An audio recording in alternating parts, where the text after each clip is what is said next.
آج کا جو ہمارا موضوع ہے وہ ہے پاکستان کی شاہ رگ کشمیر، اور اس میں ناظرین کرام آج میرے ساتھ شامل گفتگو ہوں گے ڈاکٹر محمد اکرم رانا صاحب۔ جی ڈاکٹر صاحب، یہ بتائیے گا کہ مسئلہ کشمیر ہے کیا، اور جو بھارتی مظالم ہیں وہ کس قدر سخت ہوتے جا رہے ہیں دن بدن کشمیری عوام پر، انہوں نے کس قدر ظلم ڈھائے ہیں کشمیری عوام پر، اور اس مسئلے کا حل کیسے ممکن ہے؟ بسم اللہ الرحمن الرحیم۔ آپ نے تینوں سوال اکٹھے کر دیے مجھ میں یکدم۔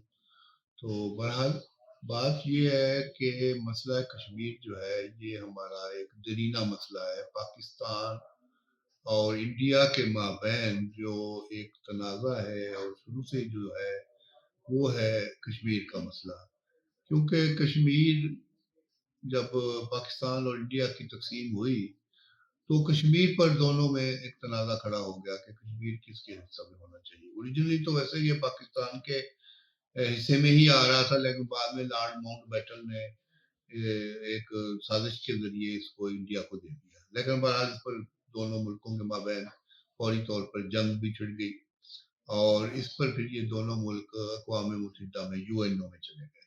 تو UN نے یہ ڈیسیژن لیا تھا کہ اس میں استصواب کرایا جائے گا۔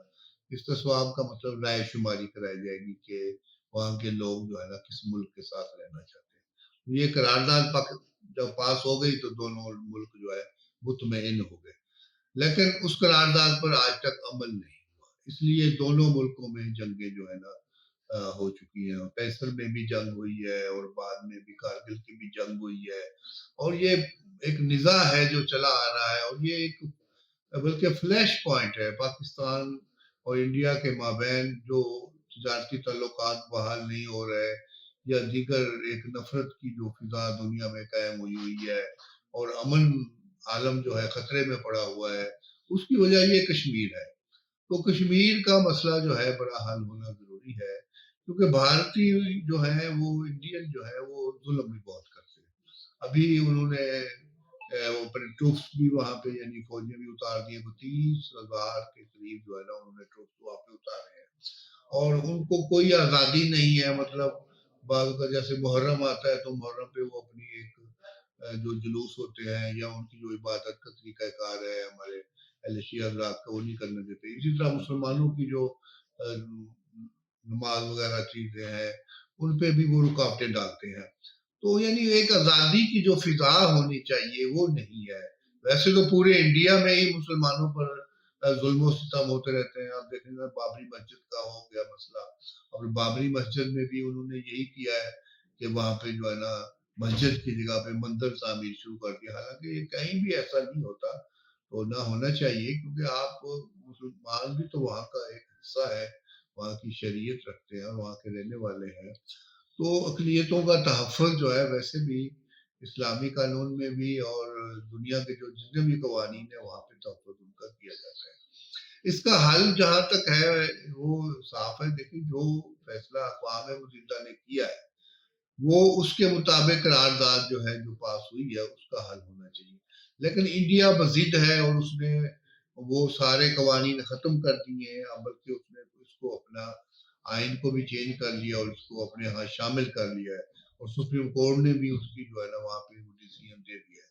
لیکن پاکستان نے ایز اے نیشن کے طور پر ابھی تک اس کو تسلیم نہیں کیا ہے، اور نہ ہی ہم تسلیم کریں گے، کیونکہ یہ ایک مسلمانوں کی آزادی کا مسئلہ ہے، اور یہ 100 سالہ اور اس سے بھی زیادہ ایک جد و جہد کا مسئلہ ہے۔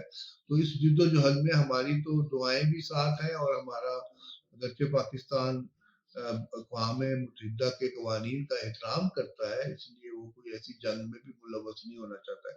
تو اس کا حل مذاکرات ہے، انڈیا کو چاہیے مذاکرات ہونے چاہیے، کیونکہ اس پہ پہلے بھی مذاکرات ہوتے رہتے ہیں۔